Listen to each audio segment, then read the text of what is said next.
Welcome, Karina and Tali and Judy. Thanks for joining.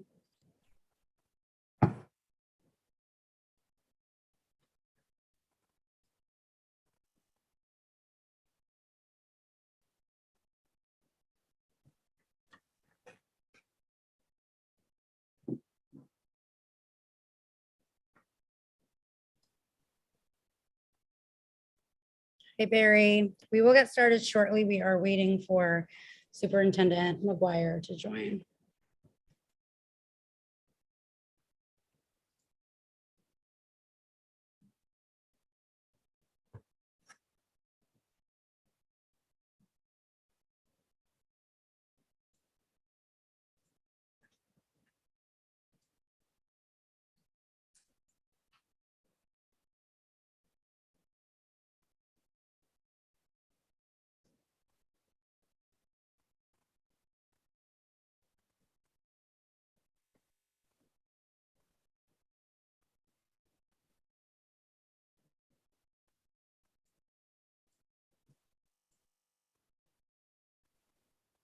Can we unmute Judy?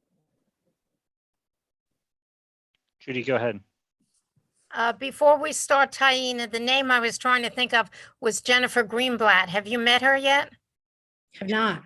Okay, I'll make an introduction for you and Rami. Great, thank you. Welcome, Sheila. Superintendent McGuire, thank you for joining us.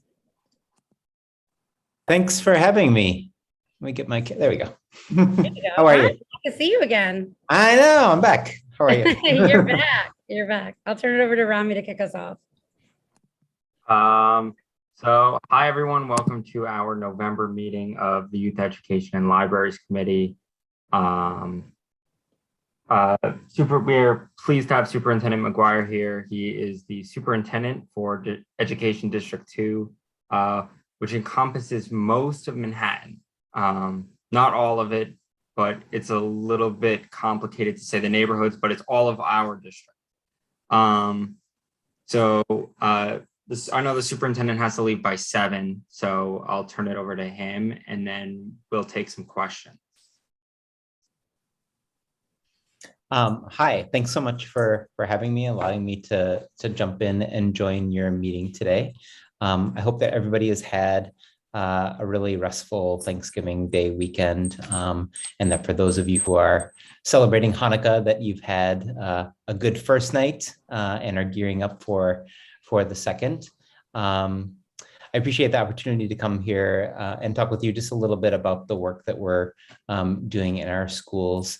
Somebody asked me the question today, to what degree does it feel like we are back in the swing of things in regards to our focus on teaching and learning? And I would say that even with all of the challenges of navigating COVID-19, what remains of COVID-19, or what still is here with us in our district, that our principals and teachers are really working incredibly hard in the classrooms, and kids are just so happy to be there. This past week, I was in 4 different schools, PS 183, PS 267, PS 234, and PS IS 217 on Roosevelt Island. And it was just, really lovely to be there, see kids learning, see teachers excited about what's going on, and to get back into those conversations that we know are really important for ensuring that there's a high degree and quality of instruction for all kids in the classroom, and that they feel great being there and ready to do their very best. And so not quite back to normal yet. There's certainly still plenty of challenges for us to deal with, but everybody wants to get back to that place and wants to feel normal and wants to feel great about their work that they're doing. And so I can say that that does definitely feels like the spirit that's going on here in District 2. And I'll be happy to answer any questions that I can in regard to what's going on in the district, in our schools, and the city. It's obviously a period that's about to go into transition here in the city, and so there may be some things that I can't answer tonight, but I'll do the best I can with everything. Thank you, Superintendent. As I had shared with you, when we extended our invite, we have been hearing from members of the community over the past few months about a variety of different education issues, but one issue that has come up fairly consistently is some of the challenges with the changes in the high school admissions process. And so I am going to first open it up to community board 8 members for any questions that folks may have. If not, I will gladly ask a few, but just at this moment, if you have any questions, please raise your virtual hand so that we can unmute you. You have a hand up from Trisha. Hey, Trisha. Hi, everybody, and thank you so much, Superintendent, for being here. My question actually doesn't have to do with the high school exams, but it has to do about general safety precautions in the classroom. I have a friend of mine is a special ed teacher who works for the DOE in Staten Island, and her son, who's 3 years old, this was at the start of November, was diagnosed with COVID. She is a single parent and was told that she still needed to go to work every day, even though her son was at home in person, but that the DOE was also not requiring or even offering her daily testing to make sure that she was COVID negative. She ended up paying out of pocket every day doing that for 2 weeks while her son was left at home with her neighbor. Granted, this was a couple weeks ago, and I don't know if this has changed, but this was something that we certainly brought up with the borough president's office as well. I just, if you could talk a little bit more about, particularly as we're looking at another variant coming into our city, what are the levels of testing that you're offering our teachers and students, and how frequently are they being tested? Yeah, thanks very much for that question. And I think that you're aware of this. You didn't ask about this in the question, but just wanted to confirm that everybody is aware that all Department of Education staff and employees are required to be fully vaccinated. So the rate at which students who are attending our schools need to be tested on a weekly basis has fluctuated somewhat. Right now, what they're doing is the policy is to test 10% of students who are unvaccinated in every school every week. And so that is a number, like I said, that has changed, and I wouldn't be surprised if that rate of testing goes up based on concerns with this new variant that I think scared a lot of us over the weekend as we read more about it. And so, but that's currently what the policy is. There are in most schools, when a teacher wants to undergo testing, that the testing team that is on site will conduct testing for the adults as well. But that also has varied a little bit. And so I can get more information about whether or not we are looking at increasing rates of testing in our schools and increasing access to testing for teachers. But right now, the priority is really on unvaccinated students. But like I said, I think that that's very possible that that will change. I hope it does. I generally just feel like just to add my parent's perspective on this one, I think that increasing the amount of testing for both our students and teachers to include those who are even vaccinated, but who may still, as we all know, have contract COVID. I can think of easily 10 people, even some members of our board and others who have been contracted COVID, even though they were fully vaccinated. So I would hope that the DOE does consider increasing immediately, particularly as we see a winter spike, increasing availability for testing for both teachers and children. And I'm gonna mute myself now. Thank you, Trisha. Can we unmute Sheila Carroll, please? Hi, I'm a parent of a 8th grader, so I'm definitely interested in hearing about when some more details about the high school admission process will be made available. We've been going to a lot of open houses and the places don't even know if we're going to be eligible, you know, like, is it just for Manhattan or is it just for District 2? And it seems like there's not a lot of information yet. So I wondered when we would have some more specifics, if you could. Thanks. Yeah, I'm hoping for it as soon as possible. I know that there are, still some discussions that are going on at City Hall in regard to this policy. I'm the parent of 2 8th graders myself, and so I'm deep in those same. We're probably following each other around at some of these same open houses, and so. Unfortunately, I don't know anything more than, what's been shared so far, which is really that high schools are encouraged to start opening up their schools to prospective students and their families. So there are a lot of, virtual and a few in-person tours that are happening. But for those schools that are planning on doing screening, they're really unsure as to whether or not a screen would be permitted for high school admissions. And some other schools I know are considering, using performance assessments or different tasks like that.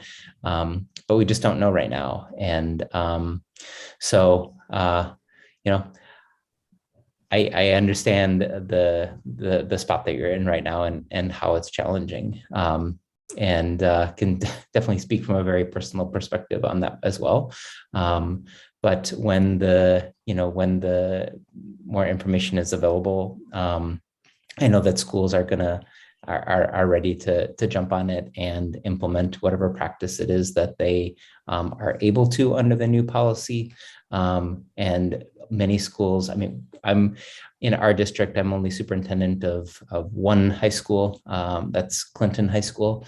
And I know that Clinton is preparing for, being able to pivot in different directions if policies are different from that of last year. But right now we just don't know. Yeah, that's my school, so. Thank you. Let's unmute Judy Schneider, please. Who was formerly on this very education committee for Community Board 8, so is very familiar with the district's needs. Yes, I was chair years ago. I apologize for not recognizing that. That's okay. Mr. McGuire, I'm really not up on the local grade schools in this area on the Upper East Side. When are they going to school full time? Are they going to school part time? We just met a neighbor coming home tonight who has a child, and she put her in private school because she said the schools weren't going full time. So I'm curious exactly how it's working.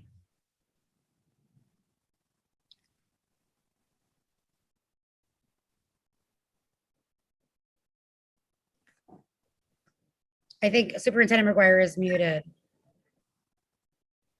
There we go. I got it back. Okay. No, kids are going to school full time. They have been since September. I'm, very happy to say that the program that students follow from the time that they arrive to school to the time that they end school looks very similar to that prior to the pandemic. Schools in upper grades are moving about classrooms, going from their math teacher to their science teacher to their social studies teacher. classes are full of students. The only thing that I think that you might see, there might be two things that might look a little bit different and feel a little bit different, is that in classrooms, you might see students' desks separated out where there's a little bit more distance between them. Oftentimes in the pre-pandemic era, we would see groups of kids clustered together at a table, and in some schools that might be possible, and that might still be happening because there is enough distancing that can occur. But when there is the opportunity for teachers to separate out desks and provide more distancing between students, they are doing that. The other thing that you might notice is that there are air purifiers. A teacher might be running the air purifier, or even have like the top of their window cracked a little bit to allow a little bit more ventilation into the classroom, which I know gets a little tricky when it gets very cold outside. But that's really, those are really like the big change. And of course, all of the students are wearing masks, right? The teachers are wearing masks, students are wearing masks. Those are kind of the big changes that you would see. Otherwise, school is operating as close to normal as possible with some of these changes, but kids are certainly in school all day long, every day. And there's no change that we would anticipate in that right now. Thank you. Sure. I will jump in. Superintendent McGuire, as I mentioned, we've gotten emails and communication from members of the community who have children that are like, it's mostly been families who have children in middle school about to go through the process. Can you talk a little bit about whether there's any data to date that is public that you can share, even if it's anecdotal, about sort of what the impact of the change in the admissions process has been to middle school kids like in our districts and where they've ended up, right? I mean, I think we've heard a lot of folks sort of anecdotally feel like people have left the district or moved somewhere else, right? Because they didn't get a high school placement that they wanted, but it'll be helpful to know whether there is data to substantiate that or actually like refute that. So in regard to data, there, I think I'll preface this by saying that it is very difficult right now to know exactly why it is that there are certain numbers of students in one school versus another. We had the pandemic, really made it necessary for us to rethink how it is that middle school admissions were done for this past fall with this last cohort of students. And so, so it's really, parsing out those data, I think are really, really challenging, and thinking about whether it was the middle school choice process or whether it was the pandemic is just very challenging.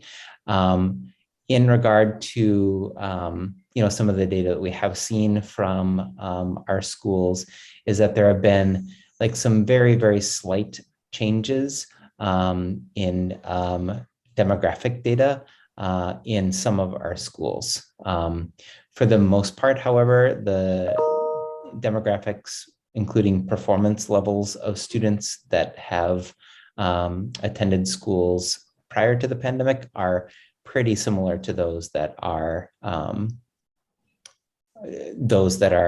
enrolled in this cohort of students. I will say that in order to really manage the data and the attendance of students in middle schools and all schools across the city, the official register deadline was moved. Basically, by that, what I'm saying is that historically it's been October 31st, is the date by which there's this official snapshot of data that are collected. And then a couple of weeks after that, the city is able to report official data. Well, that deadline was pushed until November 13th.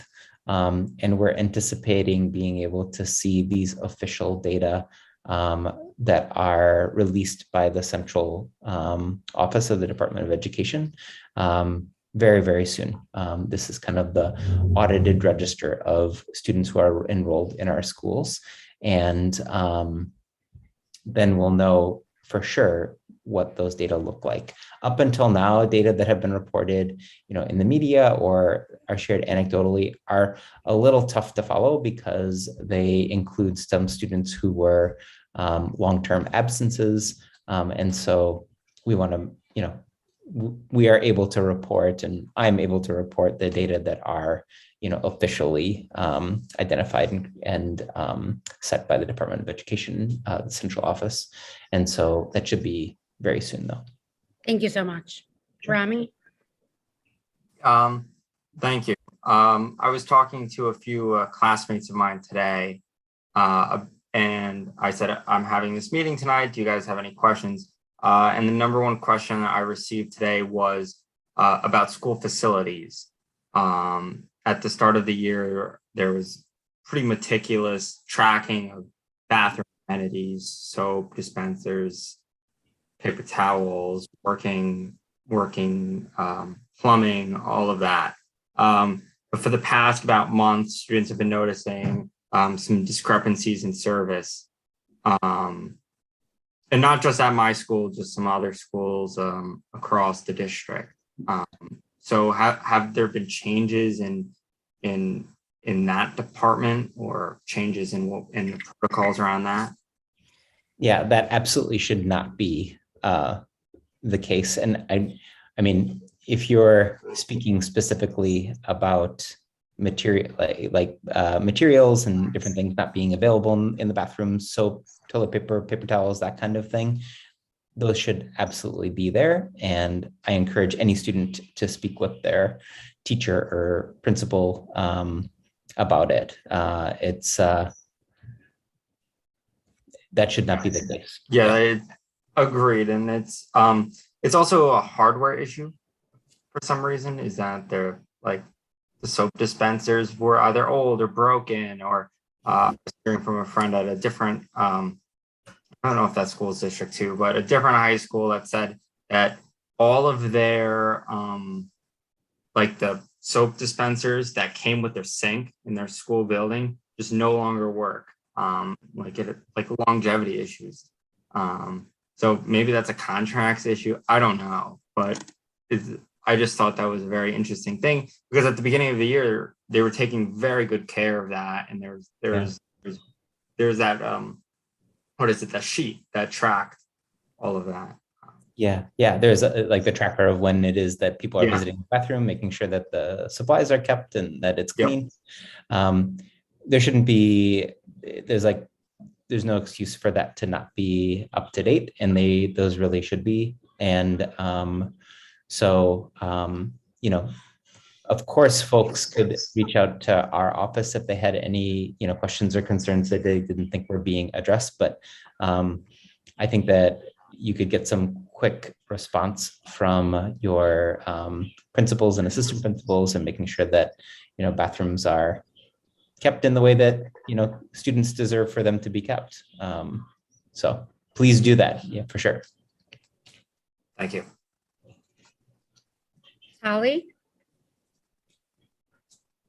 Hi, I go to Eleanor Roosevelt High School, and kind of just adding on to Rami, all of the sinks in the bathrooms at my school are broken. So it's like really hard to wash your hands, because if you go, some of them just don't turn on, and a lot of them just spray at you and like soak you, and then you're like, that doesn't work. So I think that's a real issue, and it prevents people from washing their hands as much as they should.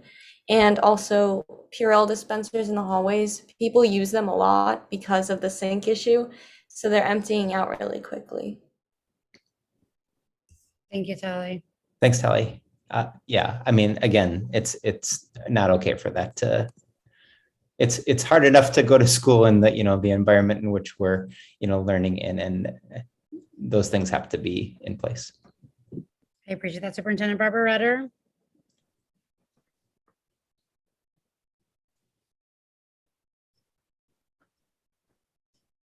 I'm unmuted. I just want to know, I was like 2 minutes late, so maybe you answered it. Are you making preparations just in case the worst scenario with this variance is there? So, I'm not in on, the higher level policy conversations. I will say that, and I don't think that this was in response to news that we're learning about this new variant, but we occasionally are updated on policies and practices that we need to make sure are set and ready to go in our schools if need be. And one of those policies and practices is around when there is a shift to remote learning. And that remote learning occurs when a classroom is partially closed because there's cases of COVID in that affect unvaccinated students. And there are times when there is concern about any kind of widespread in a school. And that's happened, I think, 3 times so far since the start of the year. So we get updates about making sure that teachers are fully up to date with their online capabilities, classrooms. This is kind of one of the newer things that I think that maybe for students who attend Clinton or Eleanor Roosevelt, those are the only 2 that I've heard on the call so far, but that those schools are I know have used platforms like Google Classroom and things like that far before the pandemic, but there are schools that really were not using them, and so the central office has asked us to make sure that those structures are in place in case there's a need for us to shift to remote learning. That's all we've gotten so far, and I think if there is, if we learn more about this variant, that there will be a direct response that will be not just shared with me, but shared with the public for sure too. And can I ask a second question? We're getting to a point where teachers are vaccinated, but it may be getting old. Will there be a mandate that you have to be boosted after a certain amount of time? Do you think that's happening? Yeah, that hasn't. I know it hasn't happened yet. Yeah, it hasn't happened yet, and a lot of this has followed policy that has come from the federal government to the state government to the local government, and as soon as we saw mandates and policies coming out of the federal government, that's when we started hearing things about different government arms of the government, and including teachers and educators being required to be vaccinated. But right now there isn't a requirement for people working in schools to get the booster. What there is, however, is that there is an agreement between the central office and all of our labor partners that regardless of whatever your job is in a school, that the principal needs to provide time for the staff member to be able to go and receive his or her booster shot. And so in that way, we're trying to make that kind of resource accessible for our staff. Thank you, Superintendent. I want to be respectful of your time. I know you said you had a hard stop at 7 for another education-related event. We're really grateful that you took the time to be with us this evening. I think if you could just give us some parting, sort of words in terms of to the extent that we continue to have families asking questions about the high school admissions process. I know this is controlled at Central, and there's, I think you've shared as much as you can, but where can we direct families, and sort of, is there a timeline for when families can expect to know more? Yeah. First of all, I'll just say that the reason I have to go is that there is this a live event tonight for the more information about the Brilliant NYC program that was shared by the mayor and chancellor a few weeks ago. tonight's event includes the famous Joseph Renzulli, who developed this Renzulli approach to teaching and learning, which is what we think of as kind of like the core of serving accelerated students, gifted and talented students of all different types of talents and gifts. So that's where I'm going. In regard to the high school process, I think that it really makes sense to continue to reach out and look into as many schools as possible. I think that the virtual tour is perhaps not ideal. My kids get excited when they have the opportunity to go and actually visit a high school in person. Or the other day, we were walking by one of the schools and they were excited to just look at it and see that, make the connection to the school.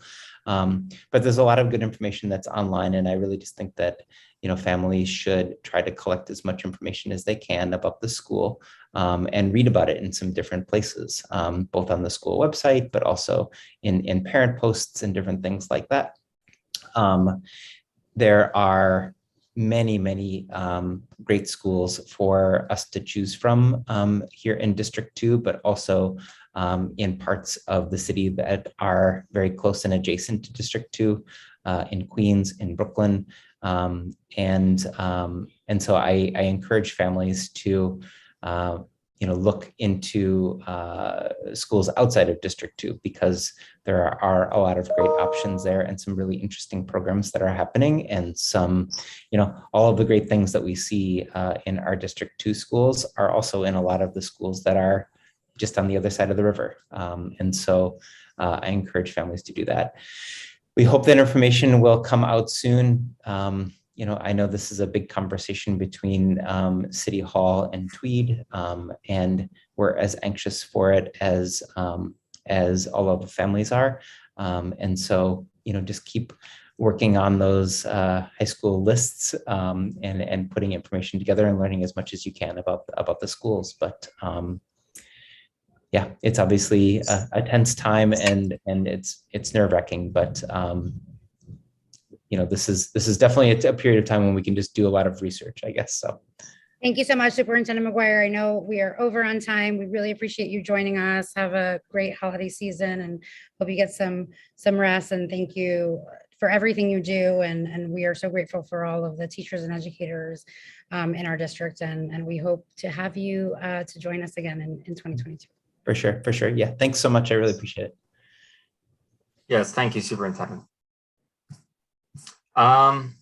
So that was great. We're so glad that the superintendent took the time to come and address the community. So now we're moving on to the old business section of our agenda. Does anyone have any old business that you would like addressed?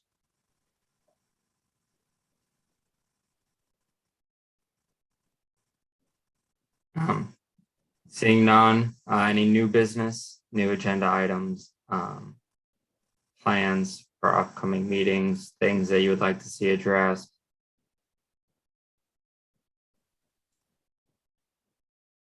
Just want to remind everyone, we are not going to have, we meet at the end of the month, and just given the holiday schedule, we decided to not have a December meeting. It would have been right around the Christmas, between Christmas and New Year's. So we will meet again in January, but we hope everyone has a great holiday season. Happy Hanukkah, Merry Christmas, all the things. Happy New Year. We will see you again in January. Yep. Thank you, everyone. Have a good night.